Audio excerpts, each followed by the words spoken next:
আসসালামু আলাইকুম রহমতুল্লাহি ওয়া বারাকাতুহু। আজকে আপনাদেরকে দেখাবো কিভাবে আমরা কফি তৈরি করব।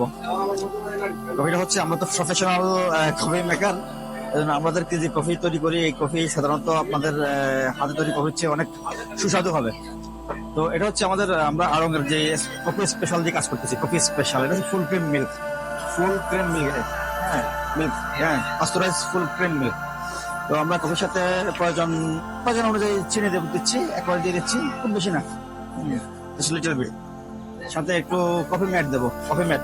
হ্যাঁ, কফি ম্যাট বলতে হচ্ছে যে কফি ক্রিমার। হ্যাঁ, কফি ক্রিমার যে কোনো কোম্পানি, আমি কফি ম্যাট কোম্পানির অ্যাডভাইস দিচ্ছি না, কফি ক্রিমার হলে হবে, যে কোনো কফি ক্রিমার হলে হয়ে যাবে। পাশাপাশি আপনার দেবেন ইনস্ট্যান্ট কফি। ইনস্ট্যান্ট কফিটা হয় আপনার অবশ্যই, আমাদের এই সাবকন্টিনেন্টে যে কফিগুলো হয় এগুলা খুব একটা ভালো না, কিন্তু এক গ্রাম থেকে 1 থেকে সামথিং দিলে হয়ে যাবে। এরপরে আমরা জাস্ট এটাকে, আমাদের যে স্টিম মেশিন আছে, স্টিম দিয়ে স্টিম করাবো। জাস্ট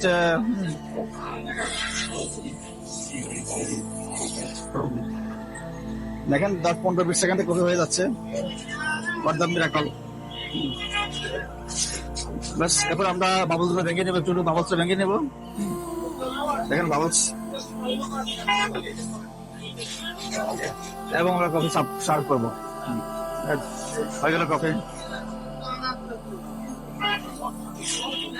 আর যদি সম্ভব হয় আমরা উপরে একটু চকলেট পাউডার দিয়ে দেবো, সামান্য একটু চকলেট টপিং দিয়ে দেবো। হয়ে গেল অসাধারণ কফি। আপনারা ওইভাবে কফি তৈরি করবেন, বাসায় তৈরি করবেন। বাসায় কিভাবে তৈরি করবেন আমরা হোম স্টাইলে ইনশাল্লাহ আরেকদিন দেখাবো। এটা হচ্ছে স্টিম, এটা স্টিম দিয়ে কাজ করি, স্টিম দিয়ে। এটা মূলত স্টিম দিয়ে দুধ পানি সবকিছু গরম করা যায়। এটার ভিতরে এটা ওয়াটার বয়লার রয়েছে, বয়লার থেকে গরম বাষ্প আসে, বাষ্পে দুধ গরম করার জন্য যথেষ্ট। আর অন্য আরেকদিন আমরা কিভাবে আপনারা ঘরে কফি তৈরি করবেন, যাবতীয় ইনগ্রেডিয়েন্টস গুলো আমরা চুলায় কিভাবে করবেন সেটা দেখাই দিব আরেকদিন ইনশাল্লাহ।